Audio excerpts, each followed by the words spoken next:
Well, let's talk now to Ahmed Soliman. He's from the Africa programme at Chatham House in London. Thanks very much for being with us on the programme. So the protesters then are demanding more change here, just worried that the Defence Minister is more of the same. I mean, do you think he is just more of the same? He certainly is an establishment figure. He's someone who's been part of the regime, been part of the armed forces for his entire career. And until, of course, yesterday, someone who was a President Bashir loyalist, who President Bashir had brought in as the defense minister and the first vice president, specifically, I think, to insulate him, to provide backing for the military and the armed forces for his announcement of a state of emergency. So seeing him as a transitional interim leader, I think, is difficult for a lot of Sudanese, particularly for the protesters who are calling for a legitimate transition to a civilian administration.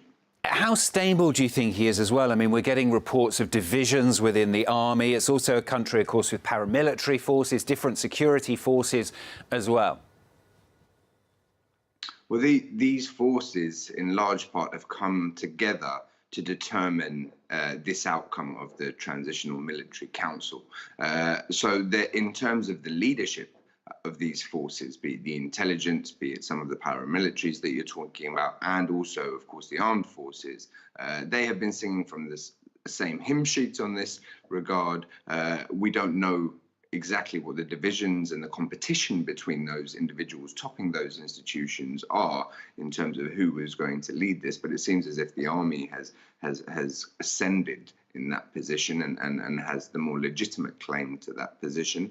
But of course, that's not what also the middle-ranking officers within the army have been supporting. I think, as you've seen, the protests have continued, and the sit-in in front of the military headquarters in Khartoum and elsewhere has continued.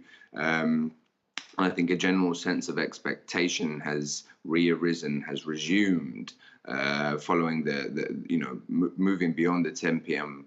curfew.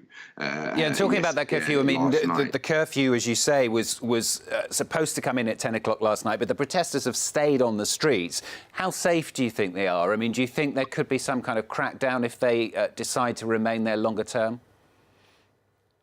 I think the initial idea of this renewed military government and state of emergency has been to try and quell the protests, to try and dissipate them and provide them with some assurances about the way forward. That seemingly isn't working. You've heard from the SPA, and they're likely to remain in position until their demands are met. This means we're getting more attritional, even more attritional in terms of the battle between the streets and between those in the leadership in Sudan. That could potentially lead to violent crackdown if the army, if the security forces decide that their tactic of changing the government towards a transition hasn't paid dividends. Ahmed Soliman, thanks very much for being with us on the programme today, joining us there from London from the Africa programme at Chatham House. Thanks very much.